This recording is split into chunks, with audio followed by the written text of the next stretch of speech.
Sean ustedes bienvenidos nuevamente a la Biblia Confronta. Quien les habla, su amigo Edgar desde Bogotá, Colombia. Muy agradecido con ustedes, con el tiempo que se toman para ver estos mensajes, para compartirlos, para suscribirse al canal. Y lo más importante es que ustedes son muy dadivosos y espero también que me regalen una manito arriba para que el canal vaya creciendo. Hoy vamos a tratar un tema bien importante, como todos los temas que tratamos en la Biblia Confronta, pero en especial este tema porque me causaba curiosidad y sobre todo porque la gente a veces, por falta de conocimiento, cometen el error de pensar que Dios es un Dios del cual nos podemos burlar, porque pensamos que porque es un Dios de amor, porque es un Dios lleno de misericordia, porque como dice su palabra que es tardo para la ira y grande en misericordia, pensamos a veces que nos podemos burlar de Dios y que podemos pasar por encima de Él. Ayer veía una noticia que me impactó muchísimo. Las personas que me conocen saben que soy defensor de los animalitos. No soy idólatra de los animales, pues que hay personas que sí se confunden. Soy simplemente una persona que respeta a los animales. Creo que los animales tienen derecho a vivir, que no deben ser maltratados, que no deben ser sometidos a ninguna clase de tortura ni de ninguna clase de sufrimiento. Y veía esta noticia de un tipo bien perverso en México, que el tipo contaban en noticias que tenía bastante dinero y bastante capacidad económica, y que el señor le rendía cultos a demonios, hacía cultos a demonios, me imagino los que tal vez lo apoyan en su economía, y que el tipo compraba animales, compraba perros, compraba gatos, compraba gallinas, las llevaba a ese lugar y los sacrificaba, y esa sangre pues la ofrecía a sus demonios.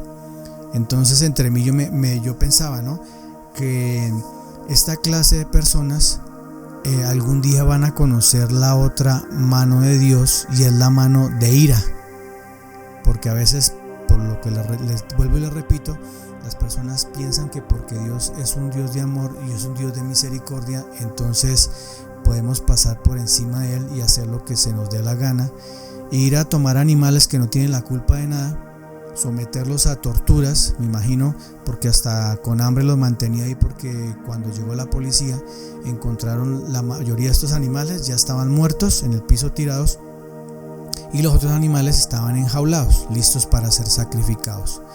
Entonces quiero mostrarles a través de la Biblia hoy cómo cuando una persona se burla de Dios, este tipo de personas, entonces ahorita van a saltar los fanáticos religiosos, porque no falta el fanático que entonces diga: no, es que Dios tiene mucho amor y mucha misericordia. Sí, Dios tiene amor y tiene misericordia, pero también Dios tiene un límite, y esta clase de personas yo dudo mucho de que vayan a tener un genuino arrepentimiento con la clase de actos que hacen. Tengo experiencia por mi trabajo, conocimiento, ya he conocido personas así, brujos, hechiceros, y esas personas no tienen absolutamente ya temor de Dios, porque ellos han vendido su alma a la riqueza, al dinero, y exclusivamente viven para hacer el mal, y su único Dios es el dinero. Les sirven a los demonios, pero el Dios que más los mueve es el Dios dinero, entonces ya están comprados. Dudo mucho que se arrepientan, la verdad. He conocido varias personas así y son totalmente revelados a la mano de Dios. Pero entonces eso no lo voy a decir yo, sino quiero que la Biblia se los enseñe a ustedes hoy. Para eso quiero que vayamos al libro de Éxodo, capítulo 32, versículo del 10 al 11. ¿Qué dice el Señor en su palabra?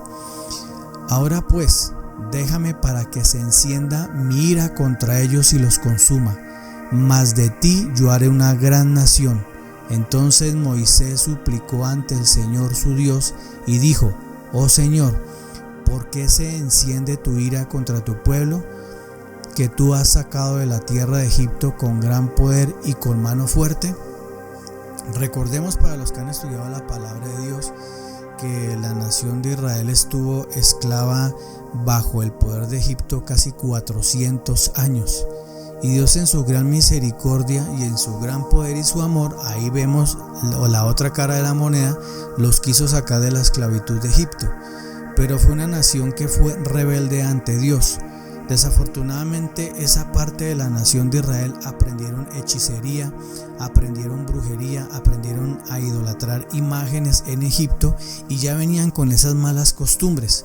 Cuando Dios les dijo que tenían que dejar todo esto, entonces esta nación amada le dio la espalda a Dios, se rebelaron y Dios lo único que hacía era extenderles su mano de amor. Siempre Dios les extendía su mano de amor. Ustedes lo pueden leer en la Biblia, como el Señor les suministraba alimento, les suministraba agua. Cuando hacía demasiado sol, Dios los cubría con nubes para que el sol no los agobiara. Cuando hacía lluvia también cuando hacía lluvia no, porque no llovía en el desierto, ahí sí me pifié por ese lado, me disculpan.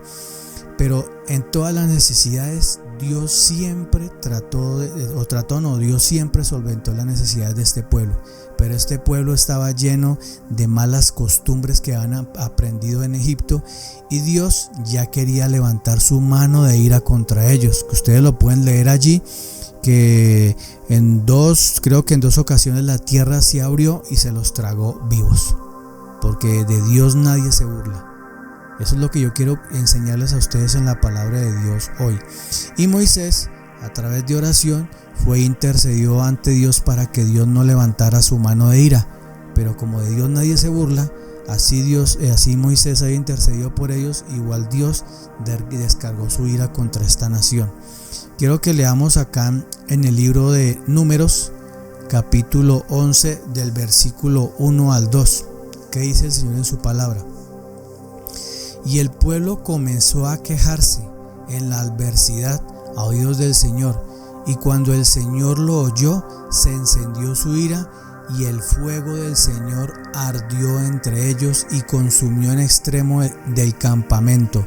Entonces clamó el pueblo a Moisés, y Moisés oró al Señor, y el fuego se apagó. Si vemos aquí esta clase de juicio que Dios trae contra los que se rebelan contra el Señor, porque vuelvo y les repito, la gente por ignorancia y la gente por falta de conocimiento piensan que se pueden burlar de Dios. Aquí vemos que Dios también tiene un límite. Les cuento que yo he conocido personas así, que piensan que pueden pasar por encima de Dios. Dios les permite que hagan mal, pero también Dios, su copa de ira, cuando se rebosa, es cuando ya Dios dice no más, y así el que interceda por esta persona, su mano de ira cae y su juicio lo va a consumir. Por eso yo digo, todas las personas en este mundo, hablemos aquí exclusivamente de Colombia, todos los grupos delincuenciales que hacen el mal, que Dios les permite, que Dios tiene misericordia, pero cuando Dios ya se llena, es cuando la ira de Dios se derrama sobre esta clase de personas, y es cuando usted ve allá a los familiares llorando sobre el cajón y preguntando el por qué. A veces la gente es tan sinvergüenza que yo me quedo aterrado.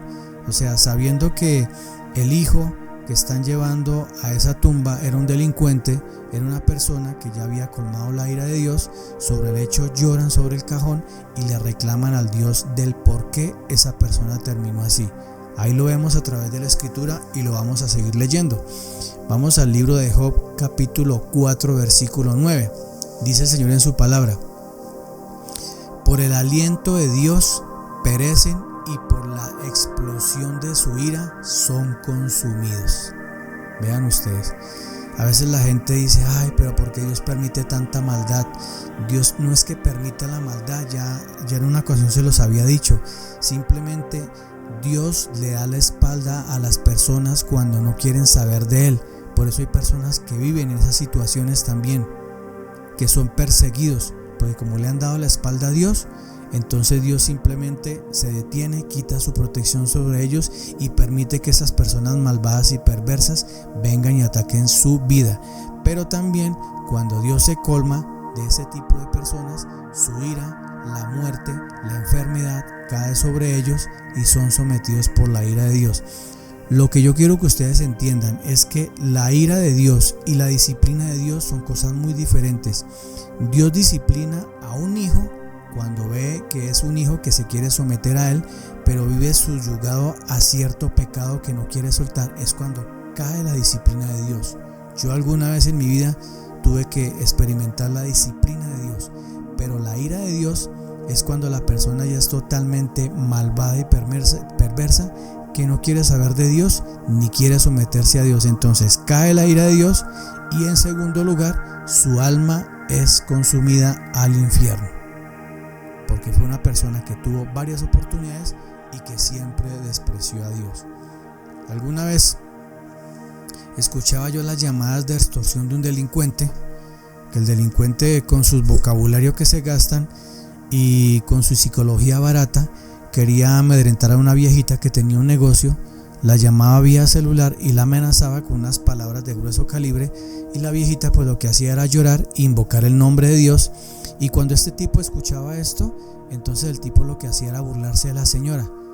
Le decía: vieja tal por cual, usted invoca a Dios, vamos a ver si Dios la va a librar de esto, porque tiene que reunirme la plata para el tal día. Si usted no me tiene la plata reunida para tal día, yo la voy a matar y voy a matar a su familia.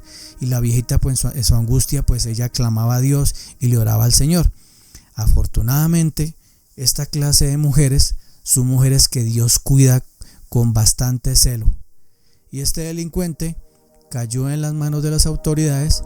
Y cuando cayó en las manos de las autoridades, entonces ahí sí lloraba como una, perdón la expresión, como una niñita. Lloraba todo asustado y todo angustiado porque sabía que la justicia le iba a caer encima. Entonces vemos que tanta machera barata y tanta forma de conseguirse el dinero mal habido, se le volteó la moneda, y vemos que las oraciones de esa señora eran escuchadas. Afortunadamente este tipo, cayó fue en la cárcel. ¿Qué tal que este tipo se hubiera enfrentado a las autoridades? Pues hubiera quedado muerto y su alma automáticamente se hubiera ido al infierno. Entonces ahora saldrán a decir los fanáticos religiosos que entonces Dios es un Dios misericordioso, y que ese hombre de pronto si se hubiera enfrentado a las autoridades en su agonía, a él le hubiera suplicado a Dios y Dios lo hubiera perdonado. Lo dudo mucho. Otra cosa que yo quiero que ustedes entiendan es que si una persona ha sido perversa y en su último momento de agonía está pidiendo perdón, no creo que sea un perdón genuino. Es tal vez porque sabe que su alma se va a ir para el infierno, y yo creo que en ese momento sí no hay perdón, porque es que ya tuvo muchas oportunidades. Entonces ustedes me van a decir que Dios es un Dios que nos podemos burlar de él, que podemos hacer de nuestra vida lo que se nos dé la gana, y ya en los 5 minutos ya de muerte de agonía se arrepintió. No, eso no es ningún arrepentimiento, simplemente es una angustia y un clamor, porque sabe que su alma va a partir al infierno. Por eso yo traigo estas enseñanzas y lo traigo a la luz de la Escritura. Dios no puede ser burlado absolutamente por nadie. Puede ser el hombre más perverso que exista sobre la tierra, puede tener muchísimo dinero, pero si en los tiempos de la gracia que Dios le dio para que se arrepintiera no lo hizo, ya en el último momento no creo mucho que su alma se vaya a salvar. Si no, muéstrenme en la Biblia algún ejemplo de esos. Quiero que me muestren a través de la Escritura algún ejemplo de que un hombre en los últimos 5 minutos de angustia se arrepienta. No hay un verdadero arrepentimiento, porque es que el verdadero arrepentimiento es cuando el Espíritu Santo está habitando dentro de nosotros, y el Espíritu Santo nos lleva en ese proceso con el Señor, no a última hora. Lo dudo mucho, pero de pronto los fanáticos religiosos me van a decir algo diferente. Vamos a Mateo capítulo 21 del versículo 12 al 13. Miren lo que dice el Señor en su palabra. Y entró Jesús en el templo y echó fuera a todos los que compraban y vendían en el templo, y volcó las mesas de los cambistas y los asientos de los que vendían palomas, y les dijo: escrito está, mi casa será llamada casa de oración, pero vosotros la estáis haciendo cueva de ladrones. Miren, el mismo Señor Jesús sintió ira y sintió celo por la casa del Señor, que se suponía que era un sitio que estaba predestinado para la oración, para el ayuno, para ir a ofrecer sacrificios al Señor, pero no de la manera que ellos lo hacían, porque habían convertido el templo en un comercio. Imagínense ustedes las personas orando y los otros ahí vendiendo y haciendo escándalo que no permitían ni siquiera una oración sana. Y entonces obviamente el Señor Jesús, al ver esto, pues entró con ira y volcó las mesas de los cambistas. Me imagino que todos los animalitos que había, el Señor los tiró para un lado, porque el Señor se dio cuenta que estaban respetando la casa, que era una casa dedicada a Dios. Y eso lo vemos en la actualidad. Ustedes en muchas iglesias donde han convertido el evangelio en un negocio, y donde también la ira de Dios ha caído sobre esta clase de pastores, sobre esta clase de supuestos hombres que son profetas y que leen la Biblia, pero que realmente van es por el bolsillo de las personas, pero no por sus almas. Y vemos como poco a poco van cayendo. Hay uno por ahí muy famoso, no quiero aquí tocar nombres, que ya está siendo investigado por la fiscalía de su país, donde le han comprobado que recibió dinero del narcotráfico para construir el megatemplo que tiene. Entonces vemos que sí ve que delante de Dios todas las cosas se van desenmascarando, y como su ira y su juicio no se tarda. Para muchos pensarán que Dios a veces se demora en traer juicio, pero no. Dios tiene todo predestinado en un tiempo, y Dios tiene misericordia hasta que cuando llega, se colma su ira, entonces es cuando ya Dios trae juicio. Vamos al libro de Romanos capítulo 2 versículo 5. Dice el Señor en su palabra: mas por causa de tu terquedad y de tu corazón no arrepentido, estás acumulando ira para ti en el día de la ira y de revelación del justo juicio de Dios. Esta palabra yo la tomaría para este tiempo también, porque ustedes saben que estamos viviendo los últimos tiempos en esta tierra. En el 2020, ustedes se dieron cuenta el encierro que se vivió a nivel mundial, que uno creería que a raíz de eso las personas iban a cambiar para bien, pero resulta que no. Cuando terminó ese encierro, la gente se volcó a las calles, más se vieron los crímenes, la violencia, mejor dicho, todo el mundo salió como alborotado de esos encierros. Y uno pensaba y dice, bueno, de pronto la gente ya reflexionó, de pronto la gente va a cambiar, pero no, desafortunadamente no. Fui uno de los que a través de mi canal, ahí están los videos como testigos, yo llevaba el mensaje del evangelio durante ese encierro del 2020 y enviaba esos videos a mis familiares, amigos, a conocidos, para que la gente fuera conociendo el evangelio. Pero desafortunadamente hubieron personas que sí escucharon, pero que no entendieron, porque el evangelio no es para todo el mundo. El evangelio es para la persona que predispone su corazón, pero es una persona que tiene un corazón endurecido como una piedra. Como se los decía en el mensaje anterior, Dios no obliga absolutamente a nadie. Y ya hemos visto cómo la ira de Dios ha caído sobre algunos países. Hemos visto catástrofes, atentados terroristas, cosas que están sucediendo. Es ahí donde se ve el juicio de Dios y se ve su ira, porque la gente no quiere escuchar. Dice la palabra que estamos viviendo tiempos peligrosos, donde usted sale a la calle y usted está expuesto a muchísimas cosas. No sabemos si regresemos a casa o no. Entonces, por eso debemos estar preparados. No burlarnos de Dios, porque de Dios nadie se puede burlar. Entonces, a mí me da risa ver todos estos grupos de extorsionistas que tienen el comercio azotado aquí en parte de Bogotá, que se burlan de Dios, que cuando se han hecho allanamientos se encuentran dentro de sus lugares de donde viven ahí escondiditos como ratoncitos, se encuentran altares a Satanás, haciendo ofrendas a los demonios, pensando que Satanás y sus demonios los van a proteger en sus actos delictivos. Pero resulta que de Dios nadie se burla, y cuando Dios se cansa de ellos, entonces viene su ira contra ellos. Algunos que tienen la fortuna de ser capturados y caer a la cárcel, y que uno espera que dentro de la cárcel, detrás de las rejas, reflexionen y cambien su vida, para que la ira de Dios se detenga contra ellos. Pero hay unos que no cuentan con esa fortuna, porque caen enfrentados con las Fuerzas Armadas. Son tan ignorantes que se enfrentan a las Fuerzas Armadas de policía o militares y terminan muertos. ¿Y sus almas para dónde van? Para el infierno. Para el infierno. ¿Por qué? Porque nunca tuvieron educación. En su casa nunca les enseñaron a respetar lo ajeno. En su casa nunca les enseñaron que hay que trabajar y hay que ganarse el pan con el sudor de su frente. Entonces, este fue el mensaje para el día de hoy, queridos amigos. Espero que ustedes compartan este video. Para mí es muy grato hacerlo, Lo que a veces no es muy grato es editar los videos, que yo creo que los que conocen de producción saben que editar un video así sea de 15, 20, media hora, es un trabajo siempre dispendioso, porque hay que cuadrar sonido, poner música, y si digamos los momentos en que me equivoco, pues tengo que hacer esos cortes, porque no puedo presentarles a usted nada, no puedo presentarles un mensaje ahí como mal hecho, entonces hay que corregir. Entonces les envío nuevamente un cordial saludo